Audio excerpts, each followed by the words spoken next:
नमस्कार दोस्तों, आज हम बात करेंगे एसी मोटर को चेक करने के प्रोसेस के बारे में। और आज जो हमने कंटेंट लिया हुआ है वो एसी मोटर में है, पीजी मोटर टाइप हमने मोटर को चेक करने का वीडियो लिया हुआ है। तो आज आइए देखते हैं कैसे इसको चेक करेंगे। तो सबसे पहले हम मोटर की कोल्ड टेस्टिंग करेंगे। कोल्ड टेस्टिंग में हम मोटर की रेजिस्टेंस वैल्यू को चेक करेंगे। इसके लिए हमें क्लैंप एमीटर की ज़रूरत पड़ेगी।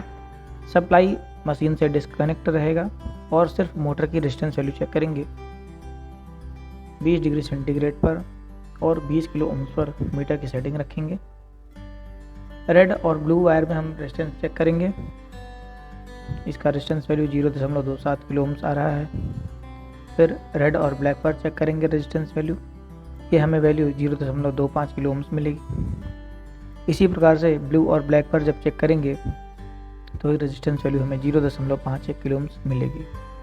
ध्यान रखेंगे टेम्परेचर अगर हीट होगा, मोटर हीट होगी तो वैल्यू डिफरेंट हो सकती है, इसलिए इस चीज़ का हमें ध्यान रखना होगा।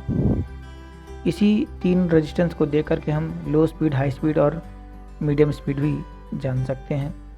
जितनी ज़्यादा रेजिस्टेंस होगी उतनी ही स्पीड कम होगी और जितनी रेजिस्टेंस कम होगी उसकी स्पीड उतनी ही ज़्यादा होगी। तो हम लो स्पीड, मीडियम स्पीड और हाई स्पीड इस तरीके से इसको पहचान भी सकते हैं।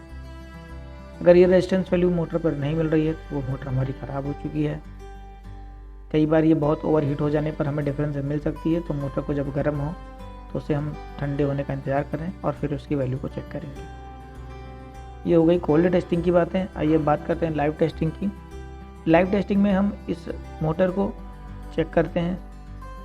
जब इसे हम पीसीबी पर कनेक्ट करके वोल्टेज चेक करते हैं तो पीसीबी के आउटपुट के रूप में जो मोटर को मिलता है सप्लाई वो मोर देन 100 वोल्ट एसी होना चाहिए। अगर 100 वोल्ट या उससे कम मिलेगा तो मोटर नहीं चलेगी और उसमें मोटर का एरर भी शो कर देगा। इसके बाद इसमें एक छोटा जैक भी होता है, आप जैसा देख रहे हैं वाइट कलर का ये जैक है। ये 3 वायर होते हैं जो ये फीडबैक वायर इसको कहा जाता है। इन 3 वायर में एक डीसी फेज होता है, एक फीडबैक का होता है और एक ग्राउंड का होता है। हम मशीन को सप्लाई दे करके जब हम चेक करते हैं तो इन वायर्स में हमें वोल्टेज मिलती है डीसी में, जो पिन नंबर 1 पर और 3 पर 5 वोल्ट या 15 वोल्ट डीसी में मिलता है। जैसा कि वोल्टास की मशीन में 16 डिग्री की भी एक सेट है, एक सेट 17 डिग्री का है। तो 16 डिग्री वाली मशीनों में 5 वोल्ट डीसी सप्लाई आती है और 17 डिग्री वाली मशीनों में 15 वोल्ट डीसी सप्लाई आती है मोटर के 1 नंबर और 3 नंबर में चेक करने पर। इसी प्रकार से पिन नंबर 2 और 3 पर जब आप वोल्टेज चेक करते हैं तो वो 2 से 3 के बीच में वेरी करता रहता है।